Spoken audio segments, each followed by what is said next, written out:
Hey guys, I'm Carla, editor of Time Out New York, and as many of you know, we are currently on the hunt for Time Out New York's next great food critic.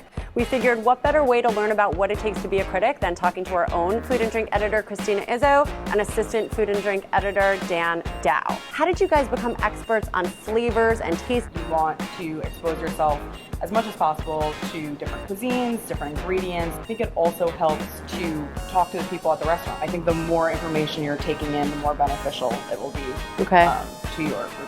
How do you remember everything that you're eating? So much detail goes into, especially Time Out New York reviews. Everything that you already had, just get the itemized receipt and it's all there. But in terms of your first reactions, your first kind of opinion of the dish, you want to get that all immediately. Usually right after I kind of do what I call a brain dump. Okay. I just throw all of my ideas into a Word doc. Okay. And then, we'll smooth it out and kind of make it readable. Another thing that helps me is, especially when describing the appearance of a dish, especially if there's no pictures online, I just snap a few photos on my phone and then it's this color, it has like this is on top of this, or this is plated on top of the sauce. Okay. It's good for remembering how things are constructed. I even remember I did a review a couple weeks ago that a guy was just sitting by himself next to me, and he spent more time literally like this taking photos of the food than he did eating it. Everyone eat your food, people, though. That's important. Food is delicious. Are you guys not picky about anything, would you say? Is that crucial to the job? Are there some things that I don't love that I eat? Like, do I love Brussels sprouts? No. What? I love Brussels sprouts.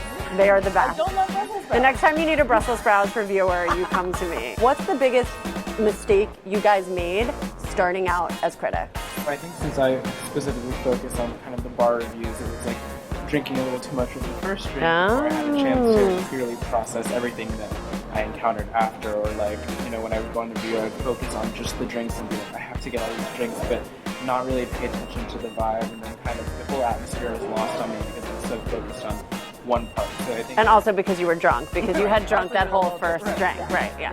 To go along with the how do you remember, I used to bring a large notebook when I first started. And it was very obvious, like I would just be sitting there eating and writing, and to the point where the waitress or, the sommelier or whatever would come up to me and be like, hey, what are you writing? And you would just be like, oh. And were they like giving you free drinks suddenly? It would kind of always give off that you're writing about something. Yeah. That's where the phone now comes in handy. Okay. I think that was probably my biggest mistake. And not taking super detailed notes. Okay. What do you do when that happens? If you go check someplace out and you go back to do your review and you realize you don't have enough details. How do you handle that? It happened that sometimes your notes weren't as comprehensive, and there was like a flavor that you tasted and you couldn't really place it, and when you talk to them, you're like, oh, that's what that was. Amazing. You can include that in your review because it's accurate information. What is the most fun thing about being a critic?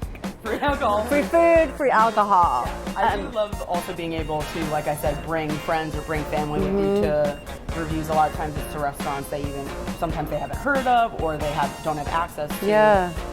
So that's really fun, and just to be able to go to there's so many new restaurants in New York on a weekly basis. Yeah.